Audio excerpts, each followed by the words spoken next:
How's it going, my evil residents? First off, thank you to all of my members. This is a member 1 month exclusive silly tier list video where I rank a random thing and it's exclusive to members for a month. So if you are watching this in the first month that is out, thank you very much for being a member. Shout out to all of y'all. I'm going to get right into this. Today we are ranking inventory systems in Resident Evil games. We got the RE1-3 Classic Grid. We have the RE0 Duo Classic Grid. We have the RE4 and RE4 Remake Attaché case. We have the RE5 3x3 grid, the RE6 D-pad scroll, the RE2R and 3R grid, the RE7 live grid, and the RE8 case and crafting.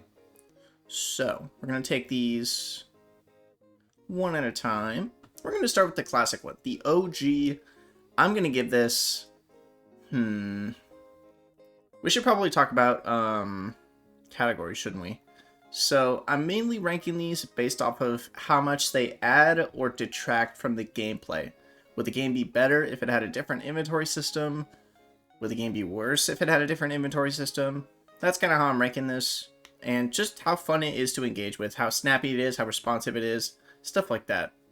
So the original, you can't go wrong with it. I struggle to think it belongs in S tier, but also because it kind of fluctuates. In some games, it's a pain. In other games, it makes the game more fun. And like, especially RE1, 6 inventory slots as Chris is pain, 8 inventory slots as Jill is just right. RE2, you got the side packs, which are fun. RE3, not a problem. Code Veronica, kind of a problem. But this, I don't know. So I think because sometimes it's not balanced quite right, I'm going to knock it down to A tier.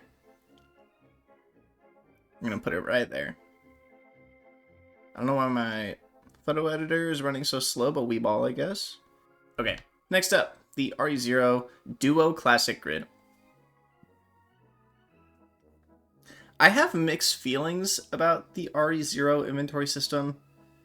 It's a pain, but also once you get used to it, it's actually helpful, because if you know a key item goes somewhere, you can just leave it on the floor by where it goes. You don't have to worry about carrying it around or anything. Ammo, you can leave pretty much wherever you want. Like if you know there's a boss somewhere, you can leave ammo there. It's interesting. I think if it was balanced a little better, and the camera angles in this game were a little better, I think it could easily get A tier, but I gotta put it in B tier. Like, it's a great idea. I just think it needs to be executed a little better. It has potential to be A tier, for sure. It's just like, it's just weird and weirdly balanced, much like the rest of Resident Evil 0. It's a good idea, just needs a little bit more precise execution. Next up, the one from the thumbnail, RE4 Attaché case. This is the 4 and 4 Remake one. They're basically the same, except in 4 Remake you can auto sort and put weapons in the typewriter. But either way, come on. I can't not put the RE4 inventory in S tier. It is so fun and so satisfying. It's so enjoyable to just sit for a little bit and organize your inventory. Like, I could be in the middle of heated combat, and if I need to decompress, I just sort my inventory. Calms me right down. Just something about it. It's just so good. It never feels tedious because you don't have to sort all your items. It's just nice. It's fun. I love it. And I don't think that's an unpopular opinion at all. I think literally everybody likes the RE4 inventory system. So I'm going to leave it here. Next up, RE5, the 3x3 grid. Now, as someone that loves RE5, I love the 3x3 grid because you can do everything so snappy. The main thing about the 3x3 grid that I think could be better is, one, it blocks a lot of the screen, especially if you have both up. It's a little too not transparent. It needs to be a little more transparent, I think. Second, I wish most controllers nowadays allow you to select the corners with the D-pad, especially on PlayStation, it's easier. You can select corners. Just let me select the corners. Like, I could do it in Batman Arkham Asylum, Why can't I do it in this game? It's not OP. It just saves me like less than a second of time. So I think just that one little change would make it better.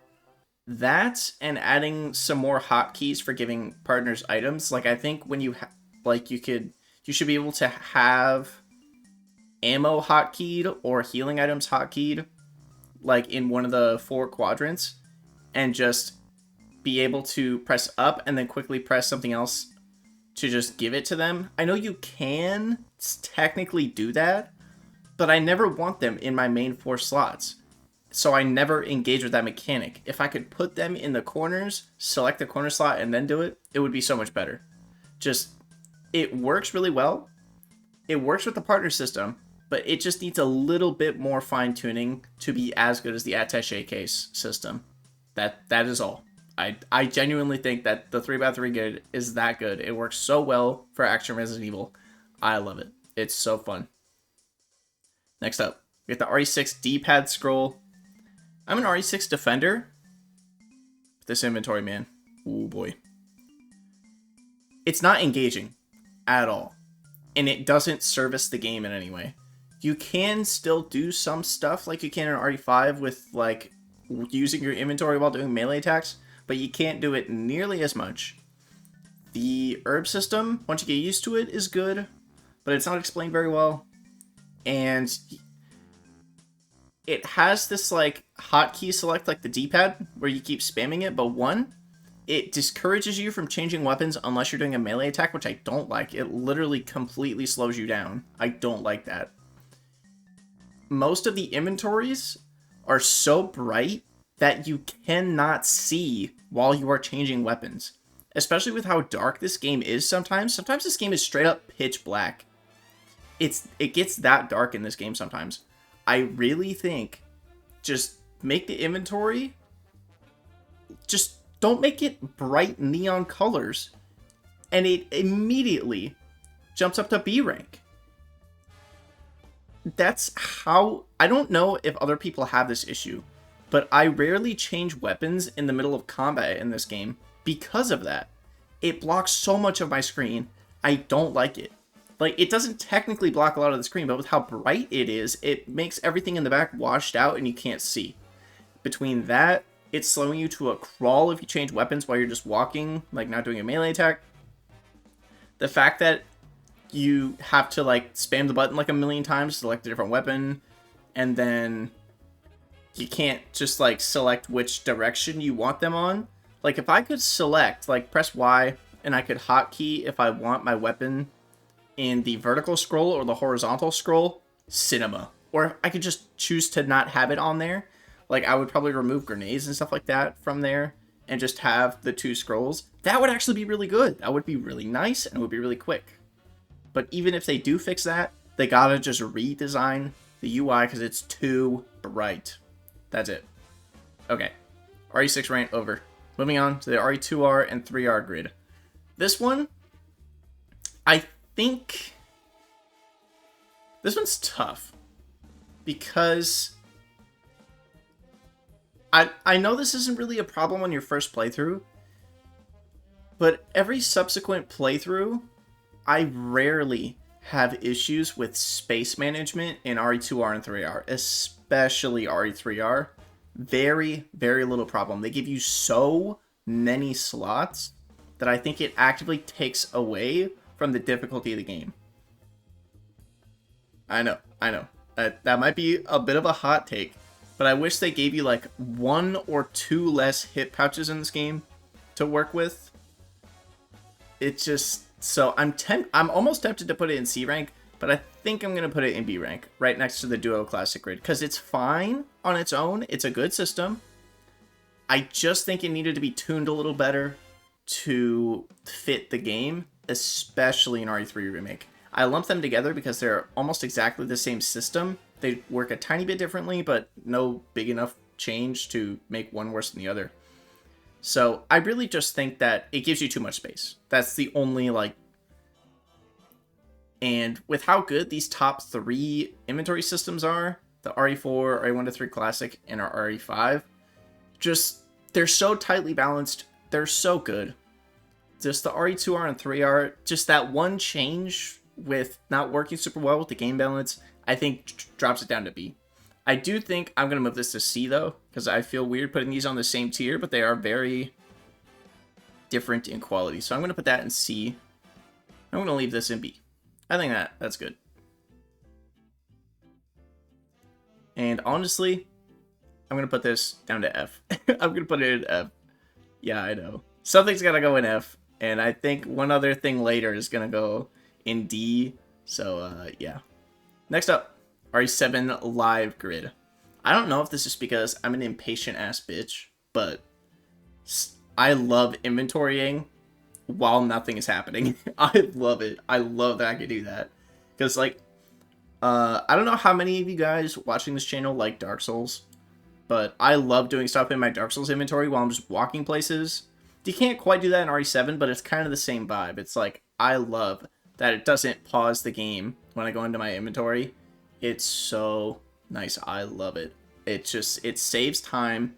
I know technically it doesn't if you're like speedrunning and stuff, but it just feels nice. And then always having your cursor pop back up where you last left it really just streamlines things. It's nice, and you have the quick crafting menu that's easily accessible with one button press if you need it, so you don't have to go over to those items to craft them. You still can do it the classic way, but you don't have to. Everything's just snappy, it's quick, it's good, it's nice, and it doesn't pause the game. Because sometimes, like, an enemy dies, and while the enemy is in its dying animation, I can just quick craft something, adjust something, stuff like that. I just like that. I don't know why. I don't think it's quite as good. It's not S tier. It's not S tier. I'm going to put it in A tier. I think that's a good spot for it, because this is another one where it gives you a little bit too many slots, but just how snappy and nice it feels, I think it pops it up above the RE2R and 3R grid, even though they are very, very similar. Last, and almost least, is the RE8 case and crafting. This inventory is emblematic of how I feel about this game as a whole. It just kind of feels like the elements of art from RE4, but not as good and not as satisfying. There's genuinely moments in RE4 where you will be low on items. Or like low on space. I've never had that issue one singular time in Village. The attaché case inventory, 1, it's not designed as well. It looks very bland. 2, it gives you way too many slots. It gives you so many. It's ridiculous. But on top of that, even with it having so many slots, I might be biased because when I did the RE Village weapons ranked video, I had a problem with not being able to actually hold all the weapons. I had to resell them and get them back, and it costed me so much money. And it was just annoying and tedious. And I was really missing that RE4R typewriter to put the weapons into. Oh my god, I was missing that thing. It doesn't put crafting materials in the case. It seems like it's balanced around putting crafting materials in the case with how many spaces it gives you, but it just doesn't fucking put them there. It makes 0 sense. I don't know why they did that. That one singular change would make this game so much more engaging and fun because it would actually have inventory management. As is, this inventory just might as well just not exist. It doesn't suit the game. It doesn't help the game. It just makes the game easy because you never have to worry about your inventory at all. Whereas even in RE4 you have to worry about your inventory. Sometimes if you're being too much of a loot goblin, oh well. In this game, in RE Village, if you're being a loot goblin, that's fine. That's fine. You can just have as much stuff as you want, buddy. We got the case bigger than the state of California. It's just like, it's ridiculous. So I'm going to put this one in D rank. I genuinely think it's just not balanced well for the game that it's in at all. It doesn't work. The inventory system itself is not that bad. It's a mix of RE4s and RE7s, but it doesn't fit the game as well as either of those ones do, and it doesn't work. I don't think it works. Feel free to convince me otherwise. I'm open to... I don't have a super strong opinion about it. I know I kind of made it sound like I do, but I really don't. I just don't like it. Anyways, yeah, I think that's pretty much all of them ranked. I didn't include the Revelations games on here because they're very basic, and it would just be like here. And then Code Veronica is basically the same as these ones, so I didn't add that one either. And then Operation Raccoon City, I didn't want to talk about that game. And yeah, that's pretty much going to do it for this video. Let me know what your favorite inventory system is, or your least favorite, down in the comments. If you're watching this after it is released to the public, become a member and you get access to these a month early, and you get to help me decide which ones I do. I'm not going to always pick the ones that members suggest, but you are absolutely welcome. If you are a member, 90% chance I will pick a member suggestion for these tier lists. The next one is probably going to be the Resident Evil food tier list, but members, please suggest any other ideas in the comments. And yeah, that's going to do it for this video. Stay evil, my residents.